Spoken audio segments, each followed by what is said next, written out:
O Pazo de San Marcos, sede da Deputación de Lugo, foi proxectado no ano 1866 para construir un hospital dentro de muralla na Praza de San Marcos, hospital que levaría o nome da raíña Isabel II. Ao longo do tempo, o inmoble foise adaptando aos diferentes cambios de uso que sofreu. As obras remataron no ano 1875. A fachada foi reformada no ano 1886 polo arquitecto Nemesio Cobreros. Da decoración forman parte 8 columnas corintias emparelladas, 4 leóns e no friso alto os escudos dos 11 partidos xudiciais de entón.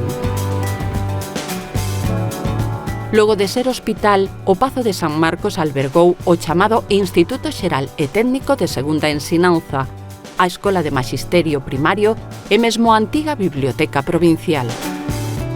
O edificio está formado en planta por un gran pabillón do que parten perpendicularmente outros 3, formando entre sí 2 patios abertos. O central acubilla o Paraninfo ou Salón de Plenos, que en orixe foi a capela do hospital. Con forma absidal e planta de cruz latina cuberta con cúpula, este espazo abarca en altura a planta baixa e o primeiro andar. Nos brazos da cruz divídese para formar unha tribuna. No soto habilitouse unha ampla sala de exposicións.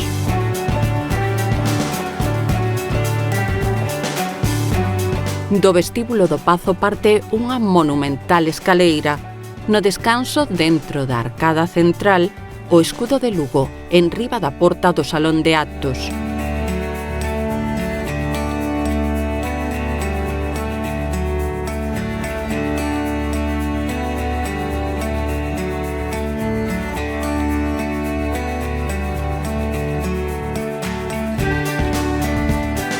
Na primeira planta, entre despachos e oficinas, atópanse a sala de xuntas e o Salón Verde.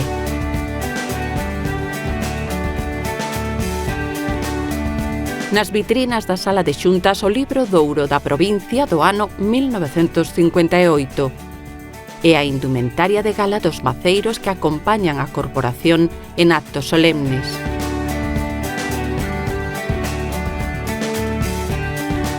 No Salón Verde destaca canda o seu mobiliario a decoración das paredes e teitos cos escudos das 4 provincias galegas.